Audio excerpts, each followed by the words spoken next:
on February 22, 2025, with the release of Berkshire Hathaway's 2024 fiscal year report, global investors eagerly awaited the annual letter to shareholders from Warren Buffett, which was delivered on time.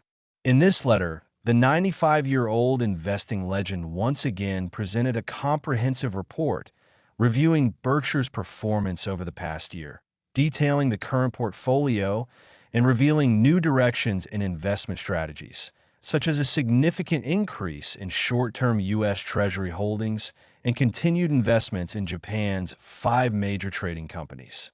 At the same time, with Berkshire's cash reserves reaching a historic high of $334.2 billion, many wondered how Buffett would deploy this capital and how he viewed the current market's high valuations. In the letter, Buffett addressed these questions. This year marks the 60th anniversary of Buffett taking the helm of Berkshire Hathaway, a milestone he proudly highlighted, emphasizing the company's massive contribution to taxes over the years and its excellent shareholder returns. Additionally, Buffett stated, "Greg Abel will soon succeed me as CEO and begin writing the annual letter to shareholders." Does this mean the legendary investor is preparing to retire from his career? Below is the full text of Warren Buffett's 2025 letter to shareholders. To the shareholders of Berkshire Hathaway Incorporated, this letter comes to you as part of Berkshire's annual report. As a public company, we are required to periodically tell you many specific facts and figures. Report, however, implies a greater responsibility. In addition to the mandated data, we believe we owe you additional commentary about what you own and how we think. Our goal is to communicate with you in a manner that we would wish you to use if our positions were reversed. That is, if you were Berkshire's CEO, while I and my family were passive investors, trusting you with our savings. This approach leads us to an annual recitation of both good and bad developments at the many businesses you indirectly own through your Berkshire shares. When discussing problems at specific subsidiaries, we do, however, try to follow the advice Tom Murphy gave to me 60 years ago: praise by name, criticize by category. Mistakes. Yes, we make them at Berkshire. Sometimes I've made mistakes in assessing the future economics of a business I've purchased for Berkshire, each a case of capital allocation gone wrong. That happens with both judgments about marketable equities. We view these as partial ownership of businesses and the 100% acquisitions of companies. At other times, I've made mistakes when assessing the abilities or fidelity of the managers Berkshire is hiring. The fidelity disappointments can hurt beyond their financial impact, a pain that can approach that of a failed marriage. A decent batting average in personnel decisions is all that can be hoped for. The cardinal sin is delaying the correction of mistakes, or what Charlie Munger called thumb-sucking. Problems, he would tell me, cannot be wished away. They require action, however uncomfortable that may be. During the 2019 to 23 period, I have used the words mistake or error 16 times in my letters to you. Many other huge companies have never used either word over that span. Amazon, I should acknowledge, made some brutally candid observations in its 2021 letter. Elsewhere, it has generally been happy talk and pictures. I have also been a director of large public companies at which mistake or wrong were forbidden words at board meetings or analyst calls. That taboo, implying managerial perfection, always made me nervous, though at times there could be legal issues that make limited discussion advisable.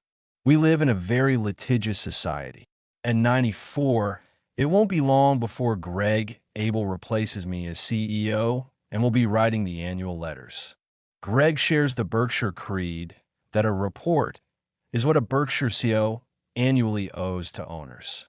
And he also understands that if you start fooling your shareholders, you will soon believe your own baloney and be fooling yourself as well.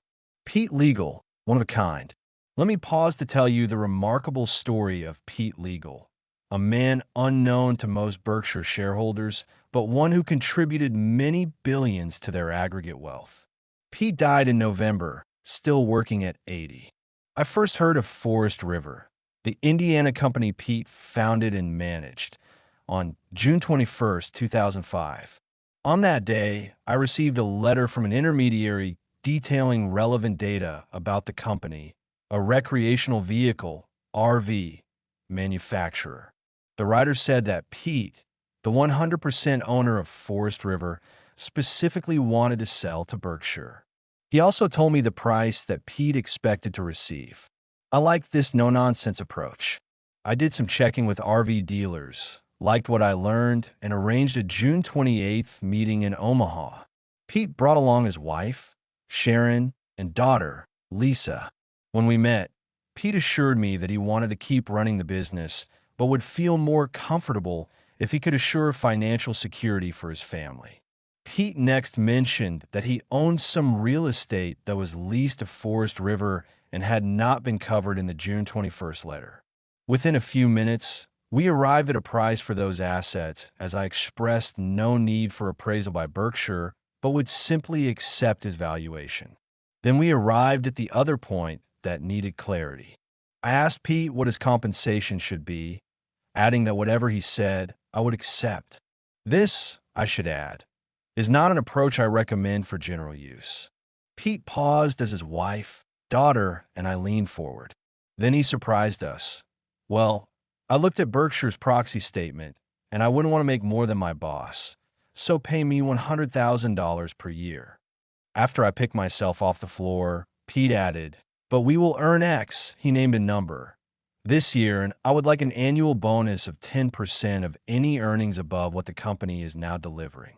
I replied, okay, Pete, but if Forest River makes any significant acquisitions, we will make an appropriate adjustment for the additional capital thus employed. I didn't define appropriate or significant, but those vague terms never caused a problem. The four of us then went to dinner at Omaha's Happy Hollow Club and lived happily ever after. During the next 19 years, Pete shot the lights out. No competitor came close to his performance. Every company doesn't have an easy-to-understand business, and there are very few owners or managers like Pete. And of course, I expect to make my share of mistakes about the businesses Berkshire buys, and sometimes err in evaluating the sort of person with whom I'm dealing. But I've also had many pleasant surprises in both the potential of the business as well as the ability and fidelity of the manager. And our experience is that a single winning decision can make a breathtaking difference over time. Think Geico as a business decision, Ajit Jain as a managerial decision, and my luck in finding Charlie Munger as a one-of-a-kind partner, personal advisor, and steadfast friend. Mistakes fade away. Winners can forever blossom. One further point in our CEO selections: I never look at where a candidate has gone to school. Never. Of course, there are great managers who attended the most famous schools. But there are plenty such as Pete who may have benefited by attending a less prestigious institution or even by not bothering to finish school. Look at my friend Bill Gates, who decided that it was far more important to get underway in an exploding industry that would change the world than it was to stick around for a parchment that he could hang on the wall. Read his new book, Source Code. Not long ago, I met, by phone, Jessica Tunkel, whose step-grandfather, Ben Rossner, long ago ran a business for Charlie and me. Ben was a retailing genius, and, in preparing for this report, I checked with Jessica to confirm Ben's schooling, which I remembered as limited. Jessica's reply: Ben never went past 6th grade. I was lucky enough to get an education at 3 fine universities, and I avidly believe in lifelong learning. I've observed, however, that a very large portion of business talent is innate with nature's swamping nurture. Pete Legal was a natural. Last year's performance. In 2024, Berkshire did better than I expected, though 53% of our 189 operating businesses reported a decline in earnings. We were aided by a predictable large gain in investment income as Treasury bill yields improved, and we substantially increased our holdings of these highly liquid short-term securities. Our insurance business also delivered a major increase in earnings, led by the performance of Geico. In 5 years, Todd Combs has reshaped Geico in a major way, increasing efficiency and bringing underwriting practices up to date. Geico was a long-held gem that needed major repolishing, and Todd has worked tirelessly in getting the job done. Though not yet complete, the 2024 improvement was spectacular. In general, property-casualty P/C insurance pricing strengthened during 2024, reflecting a major increase in damage from convective storms. Climate change may have been announcing its arrival. However, no monster event occurred during 2024. Someday, any day, a truly staggering insurance loss will occur, and there is no guarantee that there will be only one per annum. The P/C business is so central to Berkshire that it warrants a further discussion that appears later in this letter. Berkshire's railroad and utility operations, our two largest businesses outside of insurance, improve their aggregate earnings. Both, however, have much left to accomplish. Late in the year, we increased our ownership of the utility operation from about 92% to 100% at a cost of roughly $3.9 billion, of which $2.9 billion was paid in cash with a balance in Berkshire B shares. All told, we recorded operating earnings of $47.4 billion in 2024. We regularly, endlessly, some readers may groan, emphasize this measure rather than the GAAP-mandated earnings that are reported on page K68. Our measure excludes capital gains or losses on the stocks and bonds we own, whether realized or unrealized. Over time, we think it highly likely that gains will prevail. Why else would we buy these securities? Though the year-by-year numbers will swing wildly and unpredictably, our horizon for such commitments is almost always far longer than a single year. In many, our thinking involves decades. These long-termers are the purchases that sometimes make the cash register ring like church bells. Here's a breakdown of the 2023 to 24 earnings as we see them. All calculations are after depreciation, amortization, and income tax. EBITDA, a flawed favorite of Wall Street, is not for us. Surprise, surprise. An important American record is smashed. 60 years ago, present management took control of Berkshire. That move was a mistake, my mistake, and one that plagued us for 2 decades. Charlie, I should emphasize, spotted my obvious error immediately. Though the price I paid for Berkshire looked cheap, its business, a large northern textile operation, was headed for extinction. The U.S. Treasury, of all places, had already received silent warnings of Berkshire's destiny. In 1965, the company did not pay a dime of income tax, an embarrassment that had generally prevailed at the company for a decade. That sort of economic behavior may be understandable for glamorous startups, but it's a blinking yellow light when it happens at a venerable pillar of American industry. Berkshire was headed for the ash can. Fast forward 60 years, and imagine the surprise at the Treasury when that same company, still operating under the name of Berkshire Hathaway, paid far more in corporate income tax than the U.S. government had ever received from any company, even the American tech titans that commanded market values in the trillions. To be precise, Berkshire last year made 4 payments to the IRS that totaled $26.8 billion. That's about 5% of what all of corporate America paid. In addition, we paid sizable amounts for income taxes to foreign governments and to 44 states.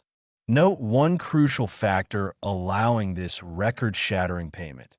Berkshire shareholders during the same 1965 to 2024 period received only one cash dividend. On January 3, 1967, we disbursed our sole payment, $101,755 or 10 cents per share. I can't remember why I suggested this action to Berkshire's board of directors. Now it seems like a bad dream. For 60 years, Berkshire shareholders endorsed continuous reinvestment, and that enabled the company to build its taxable income. Cash income tax payments to the U.S. Treasury, minuscule in the first decade, now aggregate more than $101 billion and counting. Huge numbers can be hard to visualize. Let me recast the $26.8 billion that we paid last year. If Berkshire had sent the Treasury a $1 million check every 20 minutes throughout all of 2024, visualize 366 days and nights, because 2024 was a leap year, we still would have owed the federal government a significant sum at year-end. Indeed, it would be well into January before the Treasury would tell us that we could take a short breather, get some sleep, and prepare for our 2025 tax payments. Where your money is. Berkshire's equity activity is ambidextrous. In one hand, we own control of many businesses, holding at least 80% of the investees' shares. Generally, we own 100%. These 189 subsidiaries have similarities to marketable common stocks, but are far from identical. The collection is worth many hundreds of billions and includes a few rare gems, many good but far from fabulous businesses, and some laggards that have been disappointments. We own nothing that is a major drag, but we have a number that I should not have purchased. On the other hand, we own a small percentage of a dozen or so very large and highly profitable businesses with household names such as Apple, American Express, Coca-Cola, and Moody's. Many of these companies earn very high returns on the net tangible equity required for their operations. At year-end, our partial ownership holdings were valued at $272 billion. Understandably, really outstanding businesses are very seldom offered in their entirety, but small fractions of these gems can be purchased Monday through Friday on Wall Street, and, very occasionally, they sell at bargain prices. We are impartial in our choice of equity vehicles, investing in either variety based upon where we can best deploy your and my family's savings. Often, nothing looks compelling. Very infrequently, we find ourselves knee-deep in opportunities. Greg has vividly shown his ability to act at such times, as did Charlie. With marketable equities, it is easier to change course when I make a mistake. Berkshire's present size, it should be underscored, diminishes this valuable option. We can't come and go on a dime. Sometimes a year or more is required to establish or divest an investment. Additionally, with ownership of minority positions, we can't change management if that action is needed or control what is done with capital flows if we are unhappy with the decisions being made. With controlled companies, we can dictate these decisions, but we have far less flexibility in the disposition of mistakes. In reality, Berkshire almost never sells controlled businesses unless we face what we believe to be unending problems. An offset is that some business owners seek out Berkshire because of our steadfast behavior. Occasionally, that could be a decided plus for us. Despite what some commentators currently view as an extraordinary cash position at Berkshire, the great majority of your money remains in equities. That preference won't change. While our ownership in marketable equities moved downward last year from $354 billion to $272 billion, the value of our non-quoted controlled equities increased somewhat and remains far greater than the value of the marketable portfolio. Berkshire shareholders can rest assured that we will forever deploy a substantial majority of their money in equities, mostly American equities, although many of these will have international operations of significance. Berkshire will never prefer ownership of cash-equivalent assets over the ownership of good businesses, whether controlled or only partially owned. Paper money can see its value evaporate if fiscal folly prevails. In some countries, this reckless practice has become habitual, and In our country's short history, the U.S. has come close to the edge. Fixed coupon bonds provide no protection against runaway currency. Businesses, as well as individuals with desired talents, however, we usually find a way to cope with monetary instability as long as their goods or services are desired by the country's citizenry. So too with personal skills. Lacking such assets as athletic excellence, a wonderful voice, medical or legal skills, or for that matter, any special talents, I have had to rely on equities throughout my life.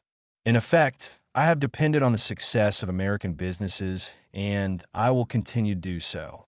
One way or another, the sensible, better yet imaginative deployment of savings by citizens is required to propel an ever-growing societal output of desired goods and services. This system is called capitalism. It has its faults and abuses, in certain respects more egregious now than ever, but it also can work wonders unmatched by other economic systems. America is Exhibit A. Our country's progress over its mere 235 years of existence could not have been imagined by even the most optimistic colonists in 1789, when the Constitution was adopted and the country's energies were unleashed. True, our country in its infancy sometimes borrowed abroad to supplement our own savings. But concurrently, we needed many Americans to consistently save and then needed those savers or other Americans to wisely deploy the capital thus made available. If America had consumed all that it produced, the country would have been spinning its wheels. The American process has not always been pretty. Our country has forever had many scoundrels and promoters who seek to take advantage of those who mistakenly trust them with their savings. But even with such malfeasance, which remains in full force today, and also much deployment of capital that eventually floundered because of brutal competition or disruptive innovation, the savings of Americans has delivered a quantity and quality of output beyond the dreams of any colonist. From a base of only 4 million people, and despite a brutal internal war early on, pitting one American against another, America changed the world in the blink of a celestial eye. In a very minor way, Berkshire shareholders have participated in the American miracle by foregoing dividends, thereby electing to reinvest rather than consume. Originally, this reinvestment was tiny, almost meaningless, but over time, it mushroomed, reflecting the mixture of a sustained culture of savings, combined with the magic of long-term compounding.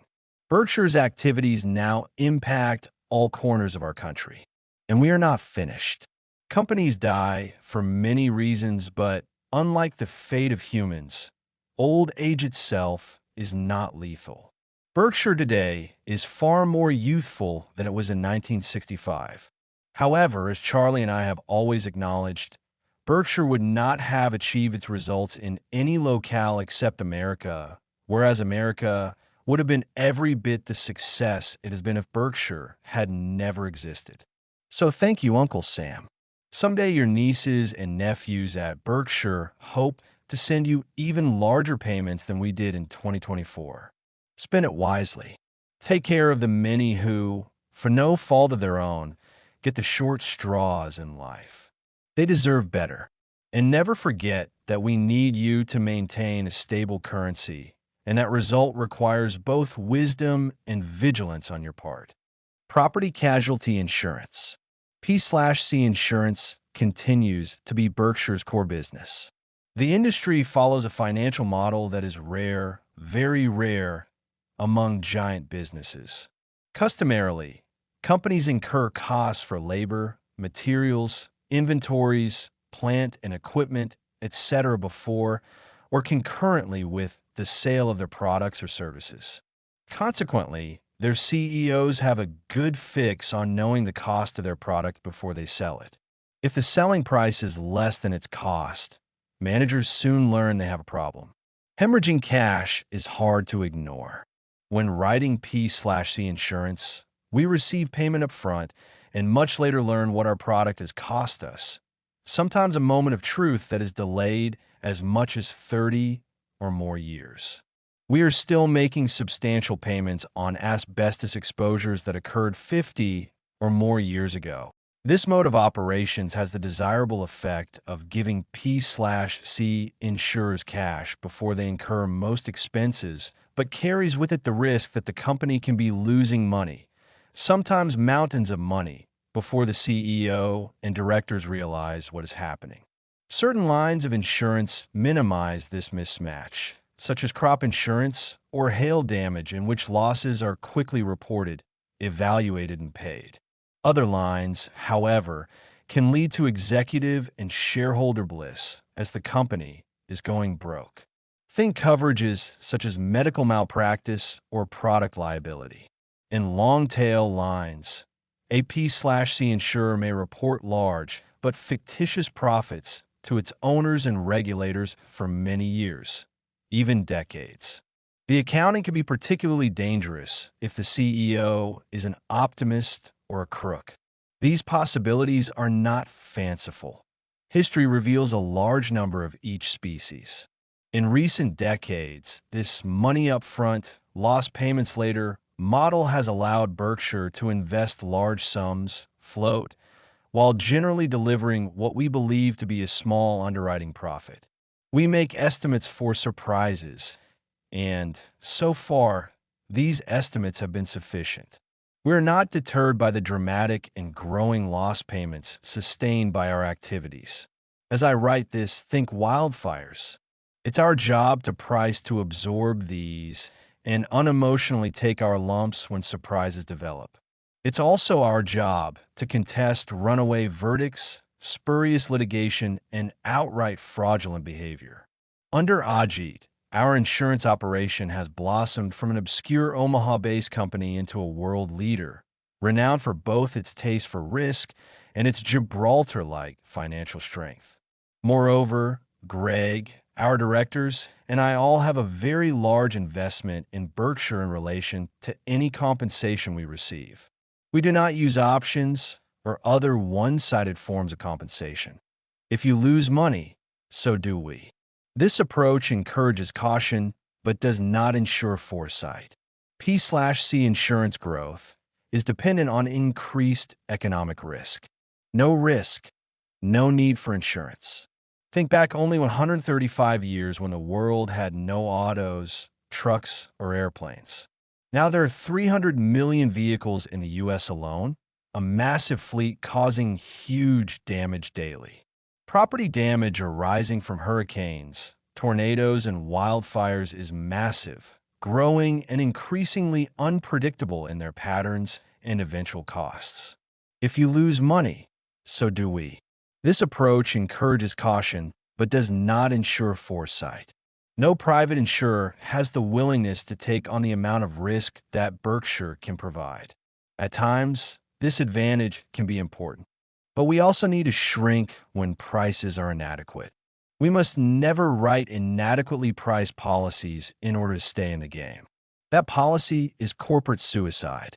Properly pricing P/C insurance is part art, part science, and is definitely not a business for optimists. Mike Goldberg, the Berkshire executive who recruited Ajit, said it best: "We want our underwriters to daily come to work nervous but not paralyzed." All things considered, we like the P/C insurance business. Berkshire can financially and psychologically handle extreme losses without blinking. We are also not dependent on reinsurers, and that gives us a material and enduring cost advantage. Finally, we have outstanding managers, no optimists, and are particularly well situated to utilize the substantial sums P/C insurance delivers for investment. Over the past 2 decades, our insurance business has generated $32 billion of after-tax profits from underwriting, about 3.3 cents per dollar of sales after income tax. Meanwhile, our float has grown from $46 billion to $171 billion. The float is likely to grow a bit over time and, with intelligent underwriting and some luck, has a reasonable prospect of being costless. Berkshire increases its Japanese investments. A small but important exception to our U.S.-based focus is our growing investment in Japan. It's been almost 6 years since Berkshire began purchasing shares in 5 Japanese companies that very successfully operate in a manner somewhat similar to Berkshire itself.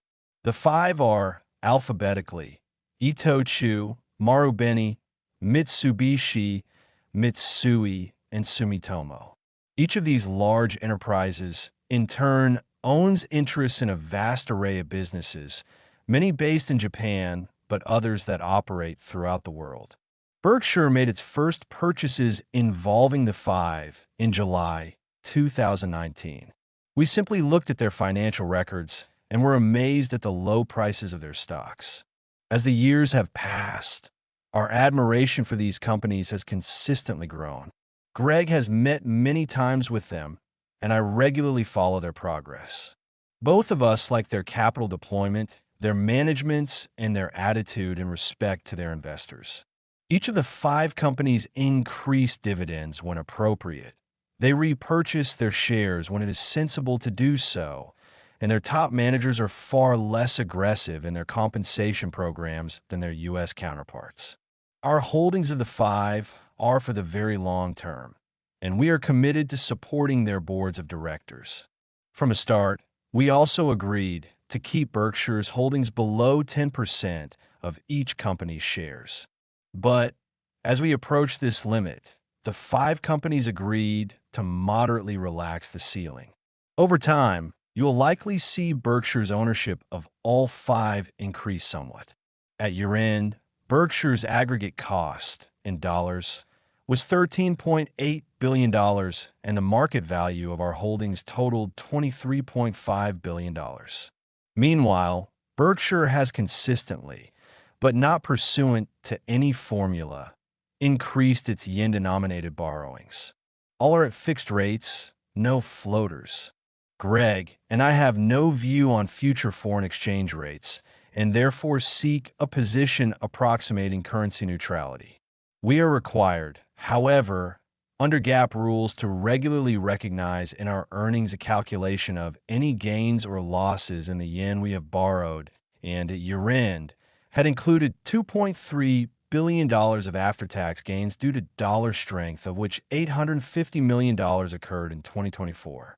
I expect that Greg and his eventual successors will be holding this Japanese position for many decades, and that Berkshire will find other ways to work productively with the 5 companies in the future. We like the current math of our yen balance strategy as well. As I write this, the annual dividend income expected from the Japanese investments in 2025 will total about $812 million, and the interest cost of our yen-denominated debt will be about $135 million. The annual gathering in Omaha. I hope you will join us in Omaha on May 3rd. We are following a somewhat changed schedule this year, but the basics remain the same. Our goal is that you get many of your questions answered, that you connect with friends, and that you leave with a good impression of Omaha. The city looks forward to your visits. We will have much the same group of volunteers to offer you a wide variety of Berkshire products that will lighten your wallet and brighten your day. As usual, we will be open on Friday from noon until 5 p.m. with lovable squishmallows, underwear from Fruit of the Loom, Brooks running shoes, and a host of other items to tempt you. Again, we will have only one book for sale. Last year we featured Poor Charlie's Almanac and sold out. 5,000 copies disappeared before the close of business on Saturday. This year, we will offer 60 years of Berkshire Hathaway. In 2015, I asked Carrie Sova, who among her many duties managed much of the activity at the annual meeting, to try her hand at putting together a light-hearted history of Berkshire. I gave her full rein to use her imagination, and she quickly produced a book that blew me away with its ingenuity, contents, and design. Subsequently, Carrie left Berkshire to raise a family and now has 3 children. But each summer, the Berkshire office force gets together to watch the Omaha Storm Chasers play baseball against a AAA opponent. I ask a few alums to join us, and Carrie usually comes with her family. At this year's event, I brazenly asked her if she would do a 60th anniversary issue, featuring Charlie's photos, quotes, and stories that have seldom been made public. Even with 3 young children to manage, Carrie immediately said yes. Consequently, we will have 5,000 copies of the new book available for sale on Friday afternoon and from 7 a.m. to 4 p.m. on Saturday. Carrie refused any payment for her extensive work on the new Charlie edition. I suggested she and I co-signed 20 copies to be given to any shareholder contributing $5,000 to the Stevens Center that serves homeless adults and children in South Omaha. The Kaiser family, beginning with Bill Kaiser, Sr., my longtime friend and Carrie's grandfather, have for decades been assisting this worthy institution. Whatever is raised through the sale of the 20 autograph books, I will match. Becky Quick will cover our somewhat re-engineered gathering on Saturday. Becky knows Berkshire like a book and always arranges interesting interviews with managers, investors, shareholders, and an occasional celebrity. She and her CNBC crew do a great job of both transmitting our meetings worldwide and archiving much Berkshire-related material. Give our director, Steve Burke, credit for the archive idea. We will not have a movie this year, but rather will convene a bit earlier at 8 a.m. I will make a few introductory remarks, and we will promptly get to the Q&A, alternating questions between Becky and the audience. Greg and Aji will join me in answering questions, and we will take a half-hour break at 10:30 a.m. When we reconvene at 11 a.m., only Greg will join me on stage. This year, we will disband at 1 p.m., but stay open for shopping in the exhibit area until 4 p.m. You can find the full details regarding weekend activities on page 16. Note particularly the always popular Brooks Run on Sunday morning. I will be sleeping. My wise and good-looking sister, Bertie, of whom I wrote last year, will be attending the meeting along with 2 of her daughters, both good-looking as well. Observers all agree that the genes producing this dazzling result flow down only the female side of the family. Sob. Bertie is now 91, and we talk regularly on Sundays using old-fashioned telephones for communications. We cover the joys of old age and discuss such exciting topics as the relative merits of our canes. In my case, the utility is limited to the avoidance of falling flat on my face. But Bertie regularly one-ups me by asserting that she enjoys an additional benefit. When a woman uses a cane, she tells me men quit hitting on her. Bertie's explanation is that the male ego is such that little old ladies with canes simply aren't an appropriate target. Presently, I have no data to counter her assertion, but I have suspicions. At the meeting, I can't see much from the stage, and I would appreciate it if attendees would keep an eye on Bertie. Let me know if the cane is really doing its job. My bet is that she will be surrounded by males. For those of a certain age, the scene will bring back memories of Scarlett O'Hara and her horde of male admirers in Gone with the Wind. The Berkshire directors and I immensely enjoy having you come to Omaha, and I predict that you will have a good time and likely make some new friends. Warren Buffett, February 22nd, 2025.